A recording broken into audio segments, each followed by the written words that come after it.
예, 예, 목차를 보시면은 먼저 이 논문의 문제의식을 서론적으로 밝히고, 두 번째는 전통적 성경 해석의 틀에 대한 재평가를 합니다. 왜냐하면 어떤 그 신학적 관점도 하늘에서 공백 상태에서 떨어진 게 아니라 이전에 성경 그 이해를 문제시하고 또 이전 해석에 어떤 기여가 있을 것이고, 그런 일정 부분의 기여의 터 위에 더 발전하거나 비판적 고사를 통해서 이제 신학이 전진하고 있기 때문에 전 이해가 꼭 필요한 거죠. 우리 이전의 신학의 전통에서 우리 하루아침에 이렇게 뭐가 나온 게 아니라는 것입니다. 그래서 전통적인 구속사 신학, 또 지금 최근에 많이 논의되고 있는 하나님 나라에 관한 논의들, 이런 것들에 대해서 전면적인 재평가를 하고, 세 번째, 더 최근에 약 한 10년 혹은 조금 길게 잡으면 20년, 아주 최근에 지금 세계 신학계의 그 언약적 해석에 대한 동향을 살피면서, 또 우리 성경 신학이라는 것도 한 30여 년 동안, 이것도 최근에 좀 크게 보면은 최근인 거죠. 최근에 나타난 아주 중요한 신학 해석의 틀이죠. 그러니까 이 성경 신학 그 바깥에서 지금 세계 신학계에서 지금 논의되고 있는 그 논의의 핵심들을 좀 정리를 하고, 그와는 다르게 차별화되어서 우리 한국 땅에서 시작된 언약 성취사적 성경신학, 이제 좀 줄여서 이제 언성사라 하겠습니다. 언성사 그 해석의 그 중요한 의, 또 어떤 가치, 이런 것들을 살피되, 그것들을 이제 그 중요한 그 논점들을 적극적으로 수용하고 그 가치를 인정을 하고, 그런 터 위에 더 보완된 해석이 있을 수 있다, 이런 것이 세 번째 논의입니다. 그 중에 하나가 뭐 여러 어떤 지금 논의가 진행되고 있는데, 또 논문에서 그걸 다루고 있는데, 그 중에 가장 그 핵심적인 내용이 네 번째, 우리가 창세기 1장 28절을 3대 언약이라고 했는데, 3대 언약이 틀린 개념은 아니죠. 자손 땅 통치라는 것이 언약의 3요소이기 때문에 그게 뭐 틀리지 않는데 신학적으로 빈곤하다, 이렇게 저는 봤습니다. 왜냐하면 자손 땅 통치는 구약에서 역사적 설명을 하는 데는 적실합니다. 뭐 자손들이 번창하고 땅을 정복하고 실제 유다 지파에서 다윗이 통치를 하기 때문에 구약에 대한 역사적 해석을 하는데 그게 틀린 건 아닌 거죠. 그러나 신학적 해석을 하는 데는 상당히 그 빈곤하지 않는가. 왜냐하면 자손 땅 통치라는 것 자체가 구약적 하나님 나라의 3요소이기 때문에, 하나님 나라라는 것은 언약의 내용으로 굉장히 중요한 그 테마입니다. 그래서 또 신약에 오면은 더더욱 그런다. 신약에 와서 자손 땅 통치는 구약의 범주이기 때문에 신약에는 그걸 그대로 적용하면 무리가 생깁니다. 신약에 무슨 뭐 여기 우리가 땅을 정복하는 건 아니란 말이죠. 뭐 신약에 뭐 구약처럼 가나안 땅을 정복하는 게 아니잖아요. 그리고 자손 땅 통치는 그것이 통합적으로 예수 그리스도 안에서 하나님 나라의 사상으로 성화되어서 예수님이 이 땅에 하나님 나라를 선포하러 오시고, 그걸 누가복음 4장 43절에서는 예수님이 직접 하나님 나라의 복음, 이렇게 하나님 나라라는 것으로 망라를 해버리는 거죠. 그래서 더더욱이 신약을 설명할 때는 3대 언약은 좀 빈곤할 수밖에 없다, 뭐 틀렸다, 이렇게 강하게 말할 수는 없지만 굉장히 빈곤한 개념이어서 그것으로 신구약 전체를 망라하기는 어렵다, 이렇게 봤습니다. 그래서 하나님 나라 언약, 킹덤 카버넌트로 그렇게 재개념화를 했고, 그것이 재개념화되면 단순 개념 하나를 바꾼 게 아니라 성경 전체 해석에 미치는 영향이 있다, 이렇게 봤습니다. 그것을 논의를 하겠습니다. 그것을 사장이 제일 오늘 그 발표의 핵심이라고 봐야 되고, 다섯 번째는 그런 논의를 출발점으로 해서 앞으로도 보다 풍요하고 균형 잡힌 성경신학의 이해를 앞으로 할 필요가 있다. 또 앞으로 그렇게 전진할 이유가 있다. 이런 것들을 결론 삼아서 하고 최종 결론을 맺도록 그렇게 하겠습니다. 네, 우선 서론입니다. 서론에서 한 세 가지를 그 문제 제기를 하고, 이제 본론에서 하나하나 다루도록 그렇게 하겠습니다. 첫 번째는 언약 개념의 신학적 중심성입니다. 우리는 그 언약이 얼마나 신학적으로 이때 신학하는 것은 꼭 이론적 신학을 지칭하지 않습니다. 정말 하나님을 올바르게 아는 것, 더 성경적 용어를 쓰면은 복음 이런 뜻입니다. 성경은 뭐 복음이라고 하고 있고 하나님 나라 복음이라고 그냥 또 하나님의 복음 이렇게도 설명하기 때문에 신학은 다분히 이제 학문적인 냄새가 나고 더 뭐 우리가 그렇게 쓰긴 합니다만은 더 좋은 것은 이제 복음 그 자체입니다. 언약 개념이 복음을 이해하는데 혹은 신학을 이렇게 체계적으로 이해하는데 얼마나 중요하다는 것은 지금 이미 한 세기 넘는 동안 일반적인 성경신학과 일반적인 조직신학에서 심도 있는 논의를 지금 하고 있습니다. 그러니까 우리 이 말씀운동권 안에서만 논의된 건 아닌 거죠. 우리가 조금 이제 우리 대외적인 시각을 열 필요가 있는데 자칫하면 뭐 우리만 자꾸 뭐 언약을 이야기한다 이렇게 하면 안 되는 거죠. 언약의 개념이 이제 물론 다른 건데 최근 언약의 개념이 성경 전체를 이해하는데 가장 중요한 개념 중에 하나라는 주장에 합의를 거의 학자들이 하고 있는 중입니다. 자, 두 번째, 그러니까 그렇다면은 우리가 말하는 언약과 지금 학자들이 말하는 언약과는 일치하느냐, 어떤 차이점이 있느냐, 그걸 이제 심도 있게 따져봐야 되는 거죠. 두 번째, 여호와의 이름과 그리스도 중심적 그리스도 중심의 성경 신학에 대해서 우리가 앞으로 깊이 논의를 해야 될 걸로 보여집니다.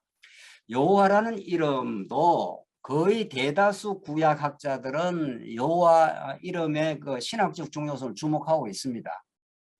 그러니까 조금은 우리가 좀 이제 시각을 넓힐 필요가 있다는 거죠. 여호와 하나님이라는 게 나는 스스로 있는 나는 I am that I am 나는 스스로 있는 자다. 하나님의 존재를 있다는 게 존재니까 하나님 존재를 설명하면서 이제 출애굽기에서 설명이 되고 있고 구약의 언약의 맥락에서 다 여호와 이름이 나온다는 것은 거의 지금 학자들이 그걸 주목을 하고 있습니다.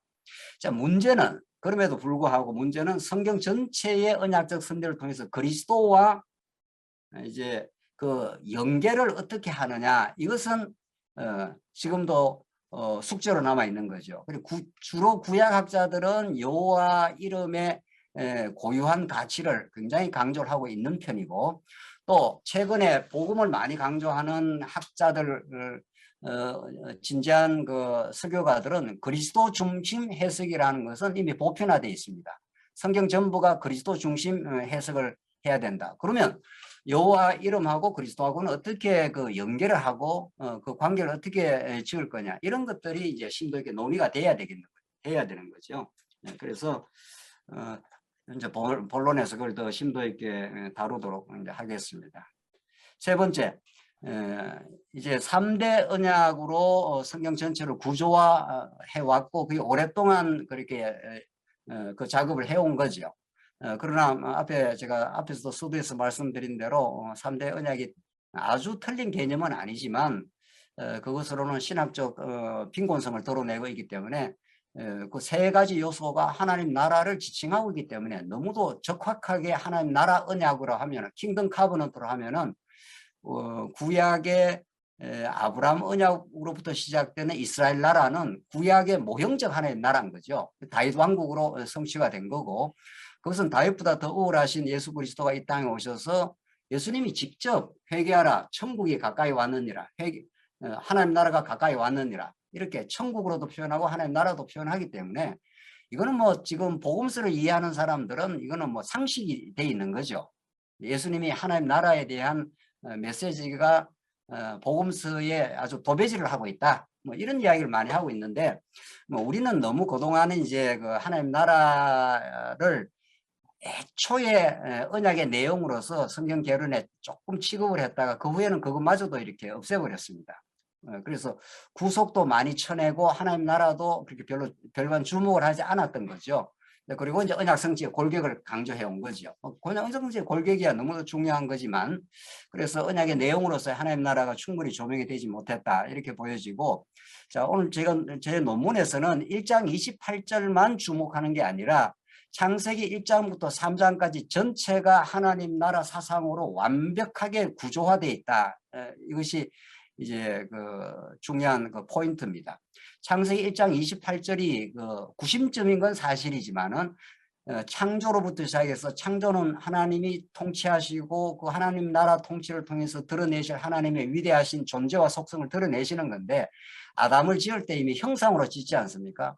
하나님의 형상이라는 것 자체가 통치자라는 그 신학적 의미를 함축하고 있는 거니까 하나님이 아담을 왕으로 지은 겁니다. 그러니까 첫 아담은 사단의 유혹을 받아서 실패하지만 마지막 아담 예수 그리스도가 진정한 통치자, 하나님 나라의 통치자로 오신 거죠.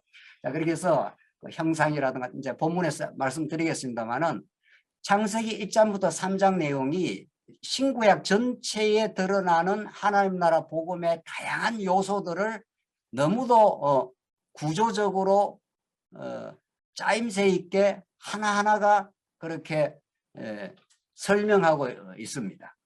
그래서 지금 학자들은 창세기 1장부터 3장이 신구약을 보는 창구가 아니냐 이런까지는 와 있습니다. 그렉빌이라든가 지금 여러 신구약을 막론하는 학자들이 뭔가 창세기 1장부터 3장에 나오는 여러 요소들이 뭔지 모르게 구약 역사에서도 그게 드러나고 예수 그리스도의 사역에서도 드러나고 또 교회에서도 드러나지 않느냐 이런 이렇게 감지를 하고 있습니다. 그러나 감지만 하고 있는 거지 창세기 1장 28절을 언약으로 해석을 못하고 그 주변의 사항들 안식이라든가 뭐 에덴 동산이라든가 또 아담과 하와의 한 몸 된 사건이라든가 이런 것들이 다 복음의 어떤 한 조각들이라는 거죠. 그래서 뭔가 창세기 1장부터 3장 안에서 모든 그 복음의 내용들이 원형적으로 들어있어 보이는 것 같아. 여기까지는 와 있습니다. 그러나 그것을 정말 그 창세기 1장 28절 언약을 중심으로 해서 구조화되어 있다는 것을 아직은 그렇게 주목을 못하고 있습니다.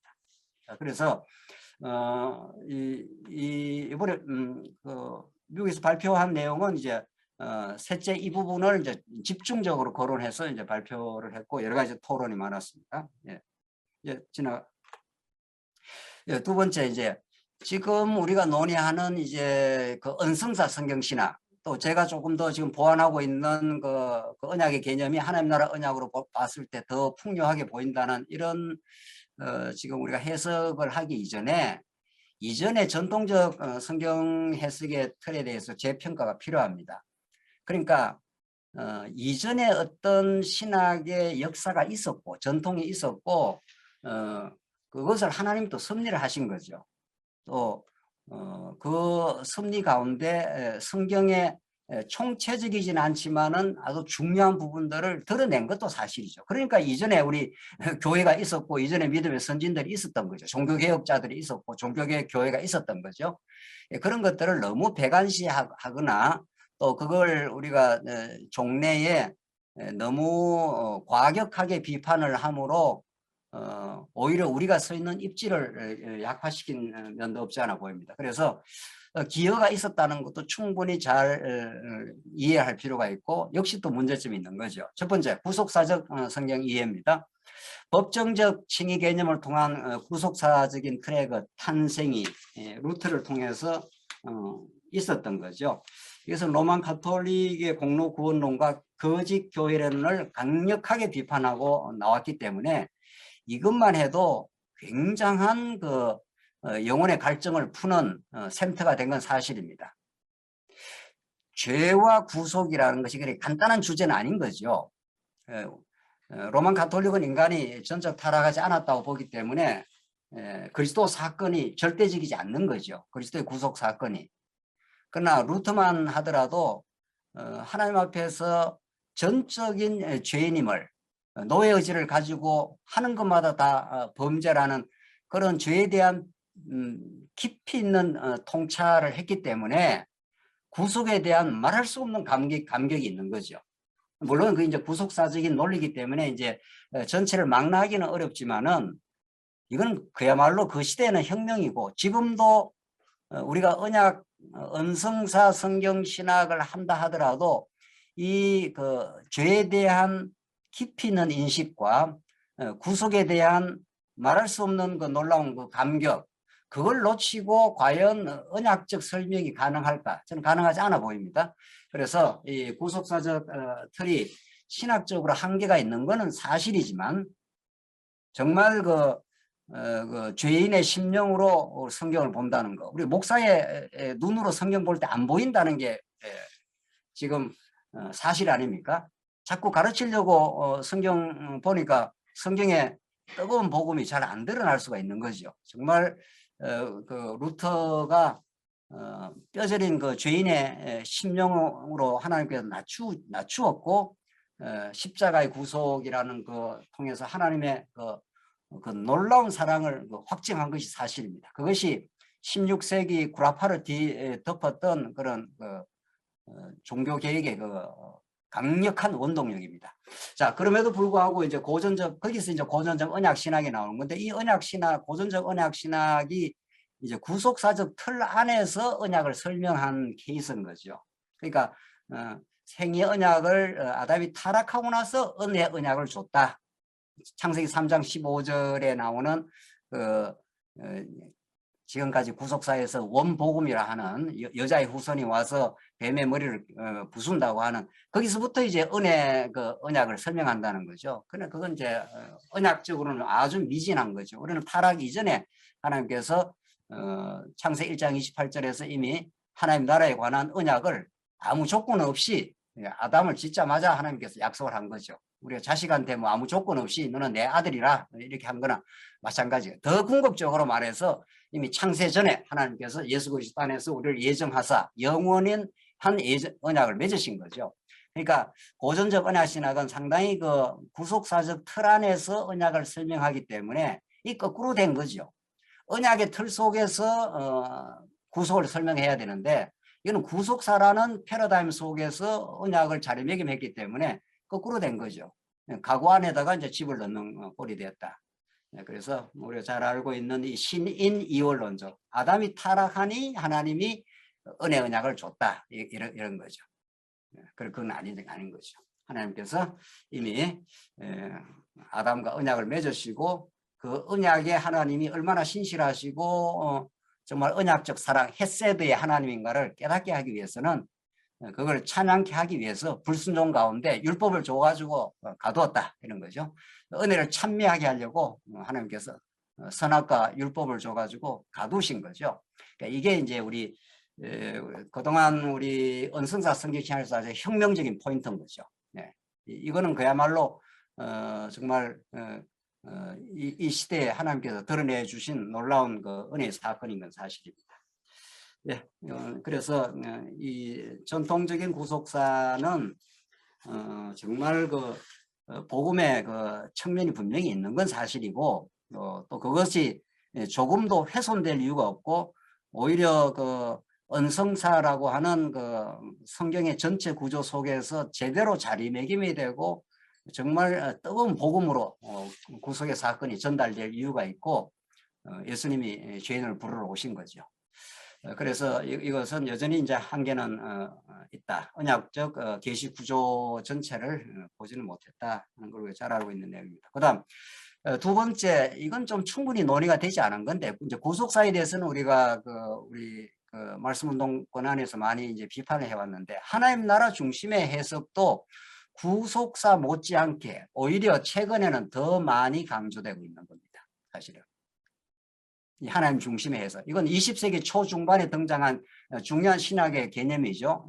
이것만 하더라도 한 학기 강의 분량인 거죠. 하나님 나라 그 논의가 어떻게 20세기 초반 또 19세기 말 자유주의권에서부터 출발을 했고, 그 다음에 19세기 말 20세기 초에 하나님 나라 신학이 보수주의 혹은 최근에 복음주의권에서 얼마나 많이 논의가 되고 있고, 최근 한국교회의 진지한 신학자들, 설교가들이 하나님 나라를 이야기하지 않으면 뭐 간첩이다, 뭐 이 정도로 지금 되고 있는 거죠. 대부분 하나님 나라 혹은 하나님 나라 신학 또 이런 것들을 뭐 다 말하고 있고, 그게 최근 말한 게 아니고 20세기 초중반부터 아주 강력하게 구속사의 그 미진한 부분을 보완하는 개념으로 등장한 거죠. 헤르만 니델보스, 우리가 잘 알고 있는 이 헤르만 니델보스 화란 신학자, 조지 레더, 존 브라이트, 뭐 골즈워디, 우리 한국의 김세윤 교수, 뭐 이런 사람들이 전부 하나님 나라에 대해서 논의를 하고 있습니다. 그중에 존 브라이트라는 그 하나님 나라라는 책이 있는데 지금 아침에 그걸 좀 봤습니다. 아침에 전에 논문 쓸 때는 물론 봤습니다만은 아침에 봤는데 얼마나 탄탄하게 논의를 하고 있는지 모릅니다. 하나님 나라가 신구약 전체를 망라하는 구심점이 될 수 있다. 이제 그러면서 이제 한계가 있는데 하나님 나라에 대한 개념이 모세 시대 때 그때 애굽에 들어가서 400년 종살이하고 엄청 그 번창해서 나왔지 않습니까? 뭐 60만 대군 장정만 뭐 전체 한 200만 넘는 그런 그때 하나님 나라 관념이 생기기 시작했다. 이렇게 봅니다. 존 브라이트는 아주 그 중요한 그 하나님 나라 논의의 중요한 신학자인데, 그러니까 하나님 나라 관념이 개념이 모세 시대 때 애굽에서 종살이하고 나와서 시내산 그때 백성들이 하나님 나라 백성들이 많이 번창할 때 그때 하나님 나라 개념이 그때 출발했다. 그렇지 않습니다. 그러니까 그 정도라는 거죠. 뭐 제 논문에서는 또 뭐 우리 목사님들이 잘 아시는 대로 그거는 아브라함 때 벌써 큰 민족을 이룬다고 했고 구약적 하나님 나라를 이스라엘 나라를 약속을 했고 더 거슬러 노아 더 거슬러 아담 때 이미 하나님께서 이미 약속을 하신 거죠. 그러니까 하나님 나라는 언약이 출발할 때부터 시작하는 거죠. 그렇게 보는 것이 맞습니다. 그 다음 보시면은 이제 세 번째 최근 그러니까 지금 앞에서 구속사 논의가 500년 동안 지금까지도 진행되어 오고 있고 뭐 지금 뭐 보수주의자들 또 건전한 복음주의자들은 다 구속사의 틀을 그대로 갖고 있는 거죠. 그런데 구속사라는 게 인간 구원을 아무래도 좀 중심으로 하다 보니까 미진한 거죠. 그러니까 학자들이 그걸 느낍니다. 아, 이걸로 성경을 전체에 커버하기에는 좀 미진하다는 걸 느끼기 때문에 그 대안이 하나님 나라 논의입니다. 그 대안이. 그래서 20세기 초반에 제가 그번에 말씀드렸던 여러 기라성 같은 학자들이 지금도 최근에도 계속 그 하나님 나라로 보완하려고 구속사를 보완하려는 그 개념이 한데 오늘 우리가 논의하려고 하는 하나님 나라 언약에 관한 논의, 언성사 성경 그거하고는 또 다른 거죠. 그러나 전통적인 구속사 신학에서의 구속에 대한 강점 또 전통적인 한 1세기 이 100년 동안 지금 심도 있게 논의되고 있는 하나님 나라에 대한 논의 그런 논의들도 상당한 기여가 있는 건 사실인 거죠. 그게 성경을 수미일관하게 언약적으로 그걸 잘 정리를 못하고 있는 것도 사실이지만 그렇잖아요.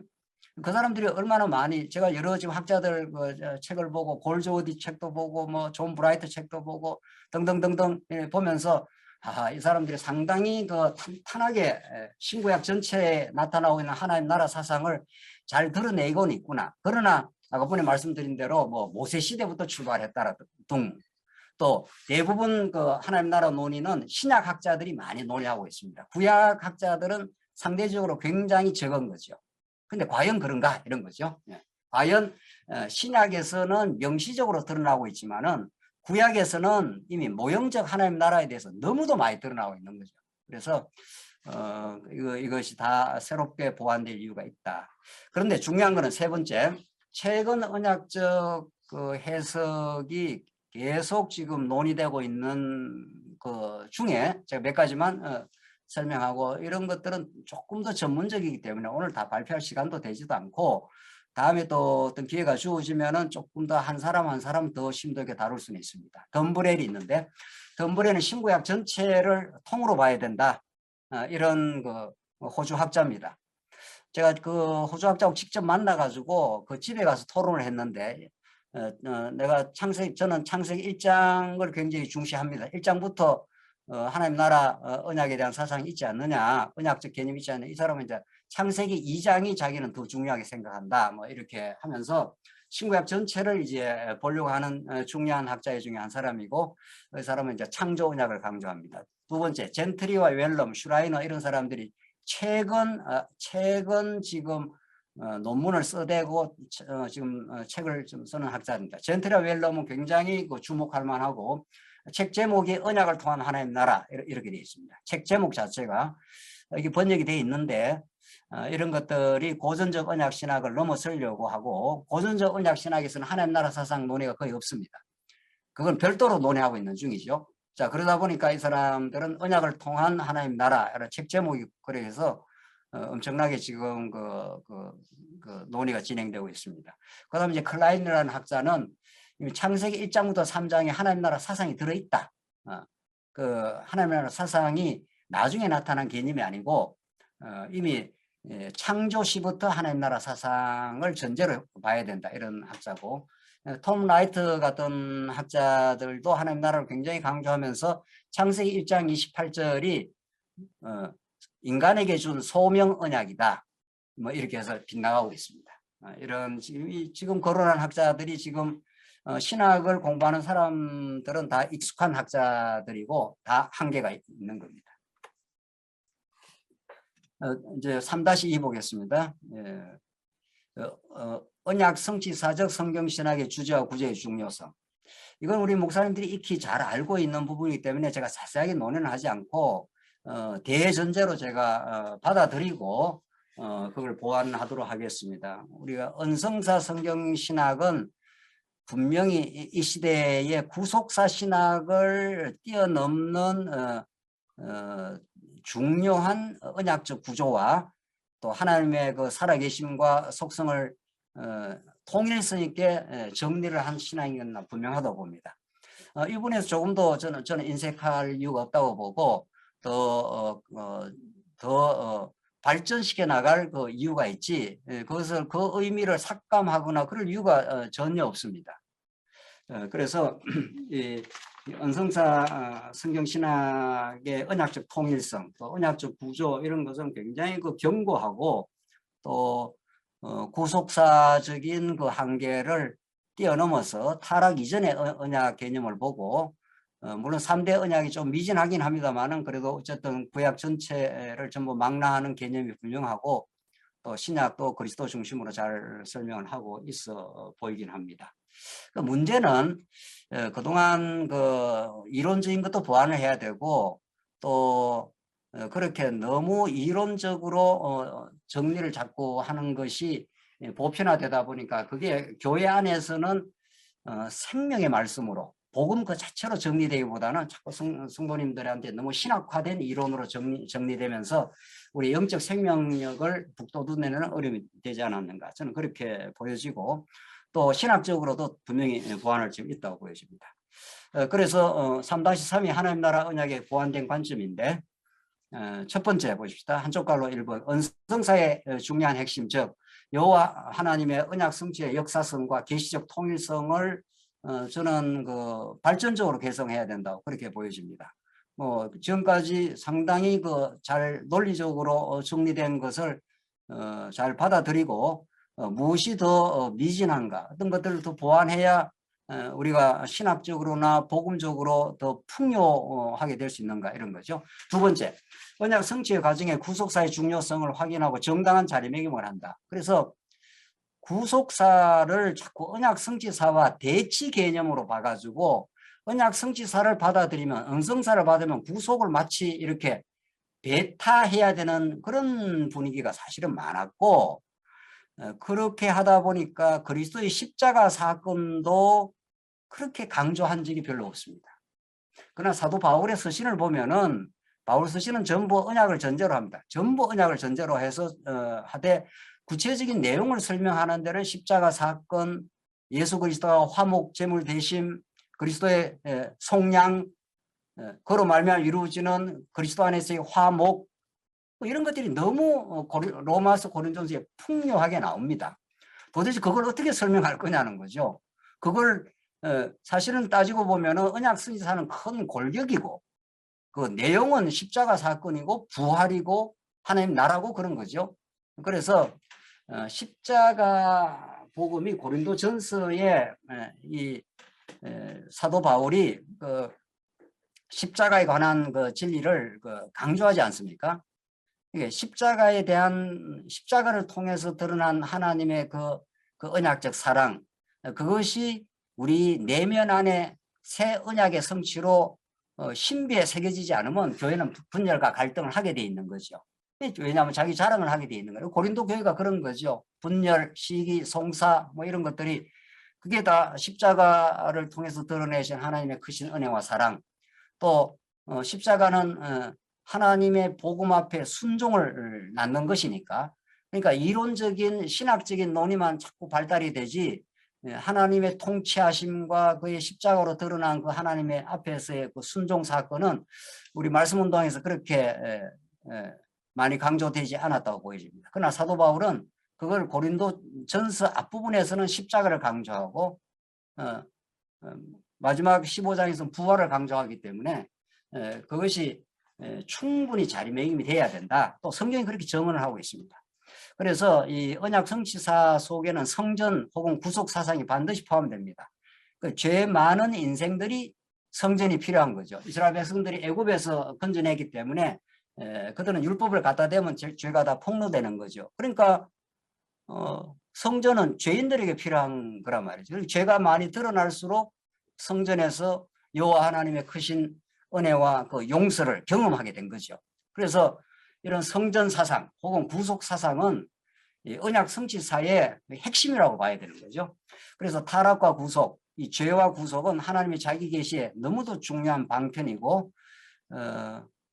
초심으로 돌아갈 이유가 있는 거죠. 우리가 얼마나 하나님 앞에 은혜가 아니면 살 수 없는 죄인인가, 구속의 은총이 아니면 우리는 하나님 앞에 설 수 없는 인생들인가, 이런 본질적인 물음을 다시 우리가 하고 언약 성취사의 구조를 우리가 강조할 이유가 있는 거죠. 넘어가겠습니다.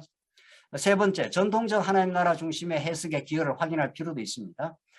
제가 앞에서 말씀드린 대로 하나님 나라에 대한 논의는 그 강조는 100년 동안 지금 진행되어 왔습니다.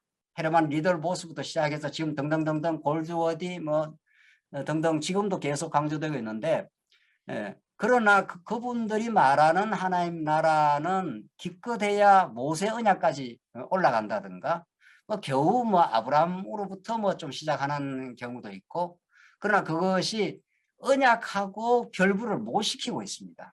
그냥 뭐 하나님 나라 중심이다 이렇게 해서 하기 때문에 지금 오늘 우리 발표에서는 하나님 나라를 설명하는 게 아니라 하나님 나라 언약을 설명하고 있고, 언약을 설명한다는 것은 여호와 하나님의 그 살아계심과 그 위대한 속성, 하나님의 계시가 더 목적인 거죠. 자, 그러니까 이전에 구속사 논의의 그 포인트도 있는 거고 중요한, 또 이전에 한 100년 동안 지금 논의되었던 하나님 나라의 논의의 탄탄함도 있습니다. 그러나 한계가 있는 거죠. 그래서 우리는 하나님 나라 사상이 모세 시대 혹은 뭐 시편과 선지자로부터 좀 시작되었다 뭐 이런 학자들은 이야기하지만 우리는 그렇지 않습니다. 아예 하나님이 창조 때부터 하나님 나라를 하나님은 품고 있습니다. 그러니까 하나님께서 주기도에 이미 그렇게 나라가 임하옵시며 뜻이 하늘에서 이루어진 것 같이 땅에서도 이루어지이다, 이렇게 예수님께서 그렇게 말씀하시는 거죠. 그러니까 하나님 나라는 뭐 아브라함 때, 뭐 모세 때, 또 예수님이 뭐 처음 선포한 것도 아닌 거죠. 영원 안에서 하나님이 품고 계셨던 뜻이고, 당신이 통치하겠다 이런 뜻이니까 그것도 사랑의 통치를 하겠다 이런 거죠. 십자가 사건을 통해서. 자, 그러니까 이게 전통적 하나님 나라 신학하고도 전혀 다릅니다. 오늘 우리가 지금 이야기하는 것은 그의 아이디어에 중요한 아이디어들은 있을 뿐이라는 거죠. 그래서 창조 혹은 아담으로부터 계신되는 하나님 나라 중심의 언약적 계시 사상을 확고하게 드러냅니다. 하나님 나라 언약을 강조한다고 해서 하나님 나라 자체를 강조하는 게 아니고, 하나님 나라는 하나님을 계시하는 중요한 방편인 거죠. 그게 언약의 내용이니까. 그래서 오히려 더 언약적 계시 사상을 제대로 풍요하게 드러내려면은 아담에게 하나님의 나라에 관한 언약을 주셨다 이렇게 보는 것이 맞다는 거죠. 그다음 네 번째, 구약에서 좀 더 이제 좀 디테일하게 들어가는 건데, 이건 앞으로 또 기회가 있으면 더 논의할, 오늘은 뭐 이 논의를 다 할 수가 없습니다. 첫째, 3대 언약 개념의 재조명, 즉 하나님 나라 언약으로 재개념한다는 거. 둘째, 행위 언약 개념을 율법과 재은혜에서는 상당히 비판적으로 잘 고찰했습니다. 그러나 행위 언약의 대안적 개념은 그렇게 명료하게 이렇게 개념화해서 이제 밝히지는 않은 거죠. 그걸 율법 언약이라고 보는 것이 맞아 보입니다. 하나님께서 율법을 준 건 지키라고 준 게 아니고 죄 가운데 가두려고, 율법에 의해서 걸려가지고 불순종 가운데 가두셔서 생명나무 대신은 예수 안에서 살게 하려고 이렇게 주신 거죠. 살게 하려고 죽였다는 거죠. 이것도 더 논의가 필요하고, 세 번째, 모세 언약을 하나님 나라의 틀 속에서 새롭게 이해할 필요가 있습니다. 그냥 이전에는 아브라함 언약과 모세 언약은 논리적 관련성이 있다. 이 정도로 해가지고는 신학적인 풍요화가 드러나지 않습니다. 하나님께서 아브라함에게 큰 민족을 이루어주겠다. 이스라엘 나라를 이루어주겠다는 거죠. 그러고 나서 애굽에 400년 종살이 시켰다가 건져내가지고 이스라엘 나라의 정체성을 밝혀준 거죠. 그게 제사장 나라 아닙니까? 그게 내 소유 제사장 나라 거룩한 백성을 아무 조건 없이 만들어주겠다 이런 뜻입니다. 거기서 언약을 지키면 하는 걸 우리 이제 성경신학에서는 그걸 조건문이 아니라 이렇게 했는데 젠틀이라고는 학자가 그걸 어원적으로 밝혀가고 그게 조건문이 아니고 언약의 본질을 설명하는 거다. 이렇게 히브리 어원적으로 밝혀냈습니다. 최근에. 예, 제가 그 책을 보고 아하 이게 하나님께서 이 시대에 아주 까다로운 그 조건문도 히브리 어법상 그게 조건문이 아니라 언약의 본질을 설명하고 있다. 그러니까 앞으로 하나님의 언약의 나라는 이런 나라야. 제사장 나라야. 이렇게 이제 밝혀준다는 거죠. 그게 얼마나 중요한, 그게 우리 그 부분이 출애굽기 19장 5절로 6절이 사실은 모세 언약을 풀어가는 그 단초인데 그 부분에서 우리 그렇게 강조한 바가 별로 없는 거죠. 그냥 뭐 아브라함 언약의 논리적인 연장선에서 모세 언약이 있다. 이 정도만 설명했기 때문에 모세 언약이 하나님 나라의 통치 방법으로, 통치법으로 설명이 안 되는 겁니다. 헌법과 같은 거죠. 나라를 세우면 헌법을 세워가지고 이 나라는 자유민주주의 나라라고 한다. 이렇게 그 나라의 정체성을 헌법 1조에 밝히듯이 이 나라는 제사장 나라라고 한다. 이 나라의 백성들은 내가 거룩한 백성을 내가 만들어 주겠다. 이런 거죠. 율법에 의하면은 십계명에 의하면은 정죄받아 죽어야 되는데 내가 제사장 나라이기 때문에 성전 제도, 성막을 통해서 내가 거룩한 백성을 만들겠다. 이런 뜻입니다. 두말할 나위 없이 전부 예수 그리스도의 예표인 거죠. 율법은 전부 예수 그리스도 안에서 성취되는 거니까. 자, 그래서 이런 부분들이 지금 더 풍부하게 설명될 이유가 있습니다. 네, 다섯 번째입니다. 이제 신약은 이제 어떻게 되느냐? 하나님 나라 언약으로 보면 신약은 어떻게 이제 풀려나가느냐? 신약은 하나님 나라 성취자이신 하나님의 아들. 자, 이 하나님의 아들이라는 것이 예수는 그리스도다. 우리가 그렇게, 그건 아주 중요한 거죠. 신약의 주제가 예수는 그리스도임이 분명하죠. 사도행전에서 그렇게 정언하고 있고. 그러나 예수는 그리스도라는 것은 사실은 구약 범주입니다. 그렇죠? 우리가 잘 알고 있는 대로 선지자, 왕, 제사장을 기름 부음 받은 자를 메시아, 그리스도로 이렇게 묶은 거니까 그건 아주 중요한 거죠. 그러나 신약에 와서는 우리 목사님들이 뭐 이미 여러 차례 이런 것들이 지적됐기 때문에 잘 알고 계시듯이 하나님의 아들 예수 그리스도라는 게 있는데 이게 얼마나 중요한지입니다. 왜냐하면 하나님의 아들이라는 건 상속자 개념이기 때문에 하나님의 모든 주권, 대권을 상속받아서 당신이 구약에 약속한 하나님 나라에 관한 언약을 당신이 이루겠다 이런 뜻이죠. 아들이기 때문에 이룹니다. 그래서 로마서에서 복음은 하나님의 아들에 관한 복음 이렇게 해서 아들이 전면에 딱 부각이 됩니다. 마가복음에서 뭐 말할 것도 없이 드러나는 거지만 자 그래서 더 풍부한 하나님 나라 언약으로 봤을 때 하나님의 아들도 걸려 들어오면서 하나님의 형상을 인간성으로 1차적으로 해석하면 안 된다는 거죠. 하나님의 형상은 예수 그리스도의 우리가 지체로서 하나님의 형상을 이루는 것이 사실이지만 아담을 하나님의 형상으로 지은 것은 우리 이 성도들에게 1차적으로 적용되는 게 아니라 근본적으로 장차 오실 메시아에 대한 적중인 거죠. 그렇게 봐야 하나님의 형상도 그리스도 중심적 해석이 가능한 거죠. 그래서 그리스도 중심적 해석은 너무도 중요합니다. 사실은.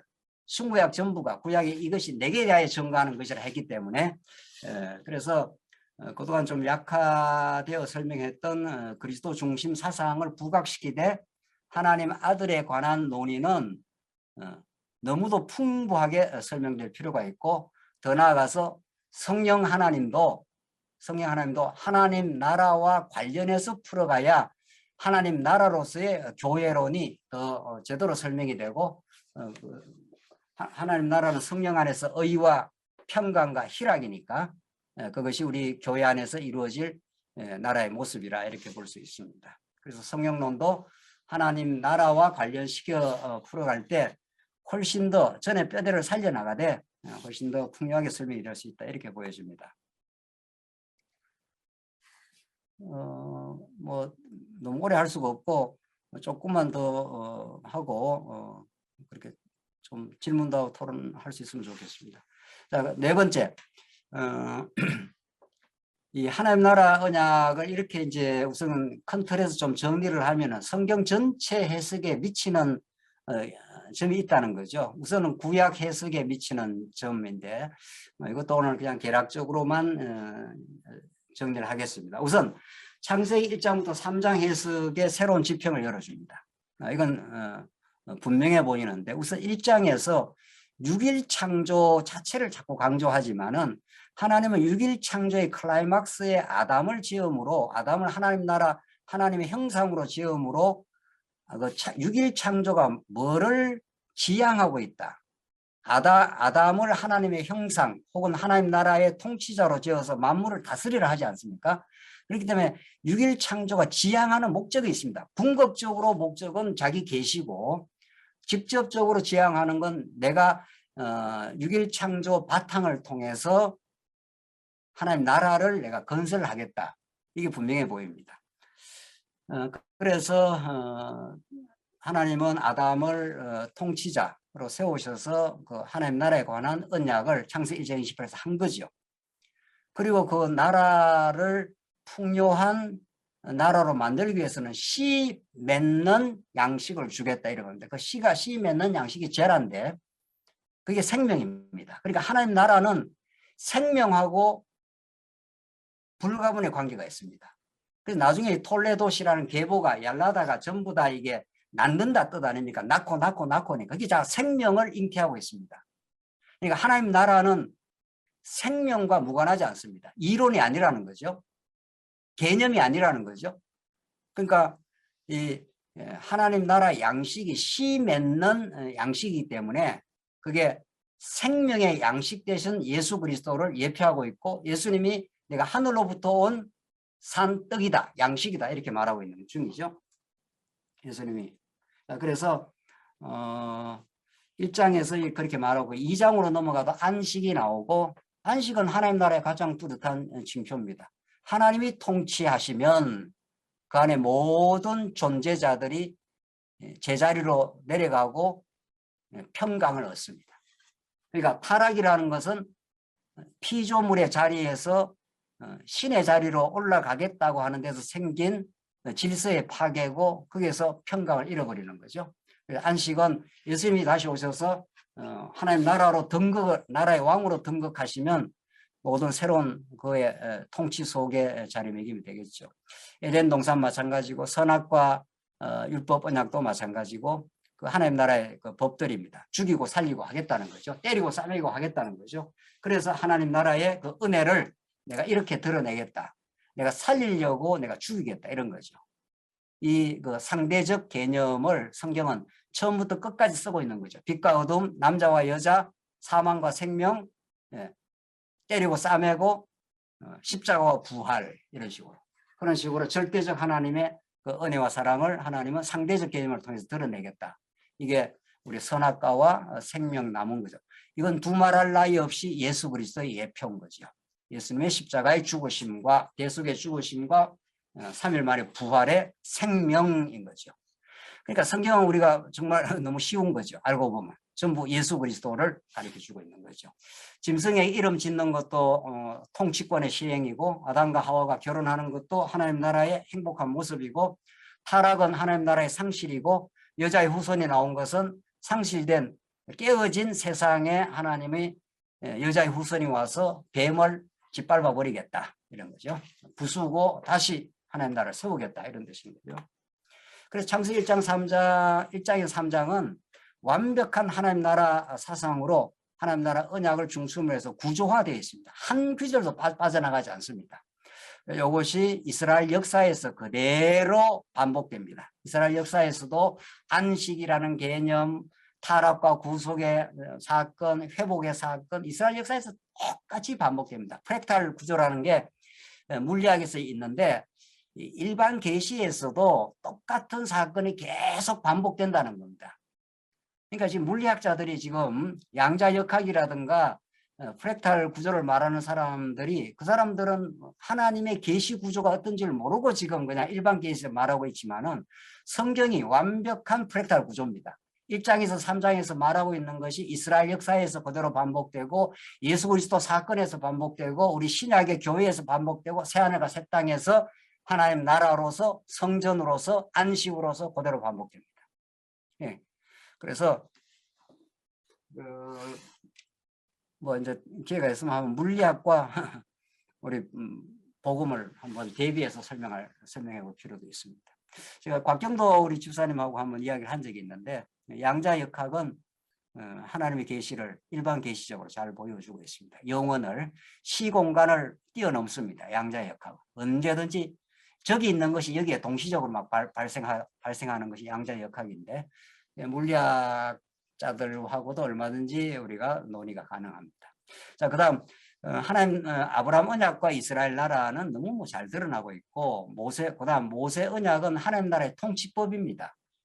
이렇게 봐야 아브라함 언약과 모세 언약이 잘 결부해서 설명이 됩니다. 왜 하나님께서 모세 언약을 줬느냐는 거죠. 시내산에서 하나님께서 이스라엘 백성들을 애굽에 집어넣었다가 빼내가지고 그 나라를 이루어준 거죠. 그 나라를 어떻게 통치하느냐? 모세 언약의 방식으로 통치하겠다. 이게 계명이고 율례고 규례인 거죠. 하나님 그러니까 이렇게 하나님 나라의 통치법으로 보면은 아브라함 언약과 모세 언약은 너무도 잘 설명이 됩니다.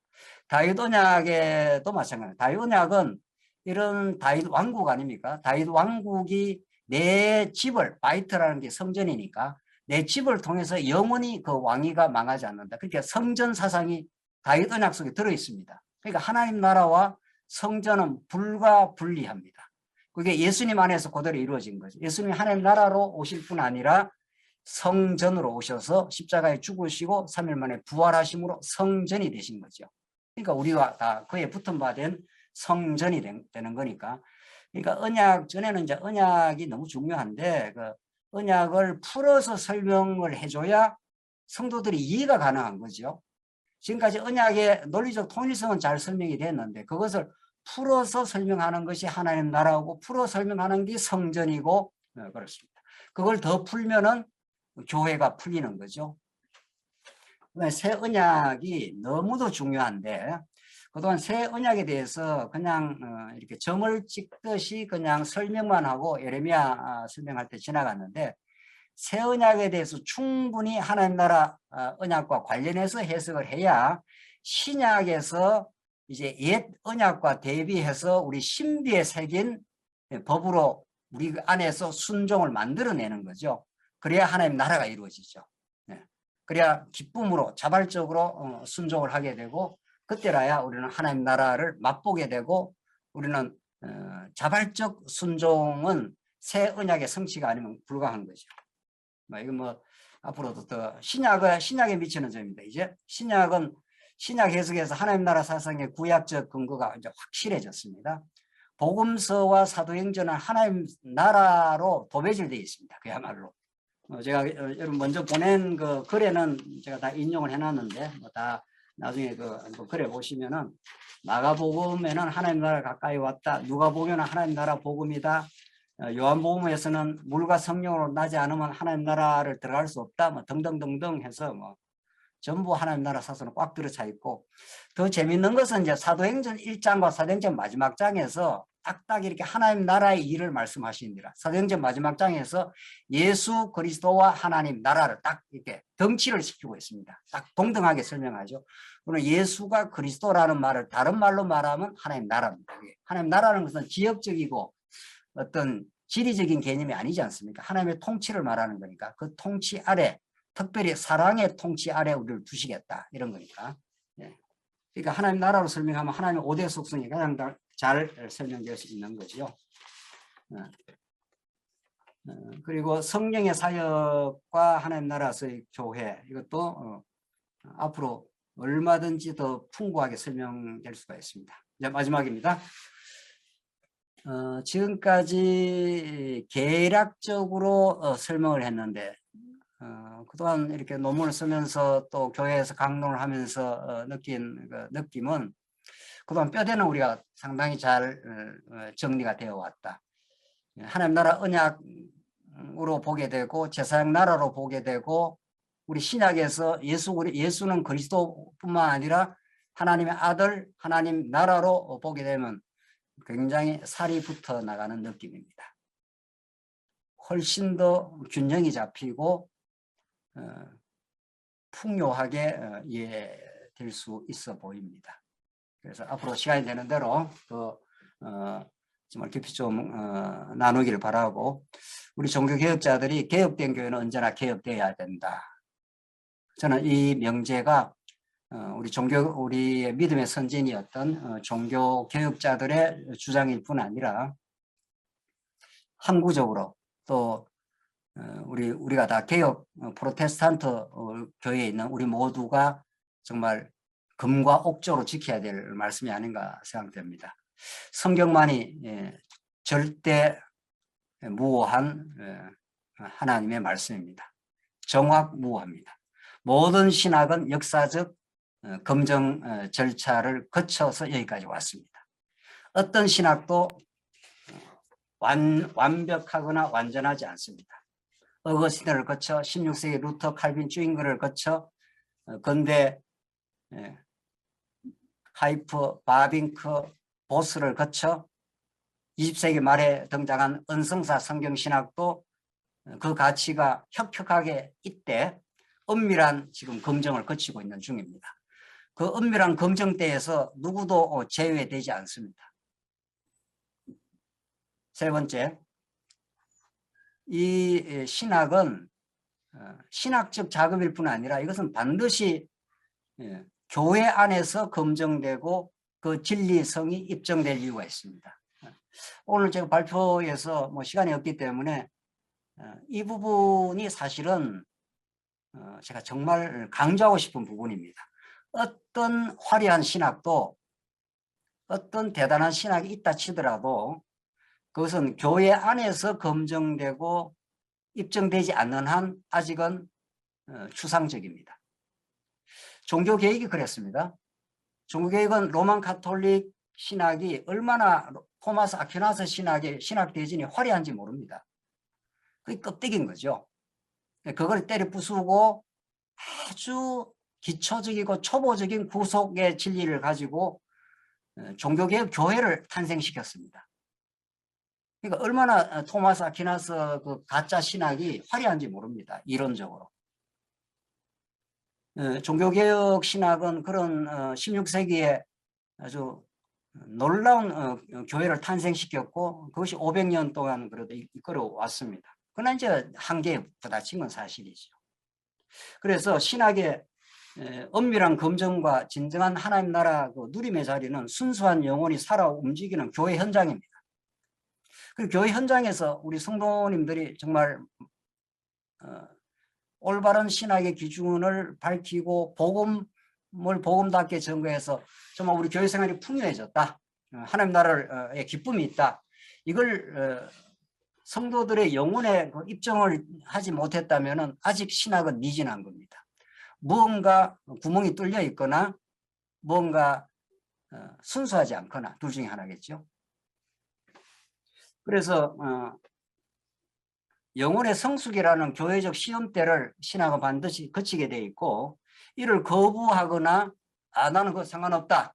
신학적으로 책 잘 쓰고 이론적 정리하면 된다 하면은 그것은 관념의 덩어리가 될 겁니다. 생명력을 상실한 추상적 신학이 될 뿐일 겁니다. 원래 성경이 정언하는 복음은 신학도 아닙니다. 우리가 그냥 쓰니까 신학이라는 말을 쓰지만 성경 그대로 말하면 하나님 나라 복음입니다. 그래서 성령의 통치 속에 있고 어떤 신학적 작업을 뛰어넘고 직접 말씀으로 우리 성도들에게 역사를 할 겁니다. 결론인데 원성사 성경신학은 보완될 이유가 있고 태도상 급진적으로 변화될 이유도 있습니다. 이전에 그 신학을 수용한 측면도 있고 또 뛰어넘은 측면도 있는 건 사실이죠. 더 앞으로도 교회 안에서 검증돼야 되고 영혼들한테 입증되고 우리 성도님들이 이 말씀을 들으니 정말로 기쁨이 있고 고난 중에도 하나님을 찬양하는 기쁨이 있다. 이렇게 성도들이 입증해 줘야 됩니다. 성도들이 이 말씀이 정말 옳은 말씀이라고 이렇게 입증될 때 비로소 신학이 안정되었다 이렇게 말할 수 있겠죠. 두 번째, 하나님 여호와의 이름의 중요성과 그리스도 중심적 해석이 조화될 필요가 있습니다. 최근에 그리스도 중심적 해석은 너무도 많이 학자들이 말하고 있는데 안타깝게도 여호와 이름을 또 망실하고 있고 또 한편은 여호와 이름만 강조하면서 너무도 중요한 그리스도를 약화시키는 경우도 있습니다. 이 둘은 정확하게 일치하고 있고 조화될 이유가 있습니다. 그래서 여호와 하나님은 사실은 삼위 하나님의 방식으로 드러나고 있습니다. 여호와라는 이름은 너무도 중요한 이름이고 신약에서는 에베소서에서 아버지 하나님이 예정하시고 아들이 구속을 하시고 성령이 인치신다는 명백한 그런 삼위 하나님으로 입증되기 때문에 그걸 조금 더 우리가 약화시킬 필요가 없습니다. 마지막으로 하나님 나라인 교회의 영적 성숙에 유익한 신학 작업을 우리는 꿈꿉니다. 하나님의 복음, 이거는 로마서가 그냥 다른 말을 붙이지 않습니다. 신학이라는 말도 안 붙이고 그냥 하나님의 복음 이렇게 말합니다. 로마서 1장 1절에 이는 반드시 교회 안에서 누려지고 오직 하나님께만 영광이 돌아갑니다. 어떤 신학 작업도 어떤 우리의 봉사도 하나님부터 시작되고 하나님으로부터 말미암고 하나님께로 돌아간다. 이게 우리 종교 개혁자들이 외쳤던 오직 하나님께 영광이고 그 정신이 우리 안에서 명맥하게 이어지고 있다고 보고 또 앞으로 하나님께 그렇게 해주시길 바랍니다. 이상입니다.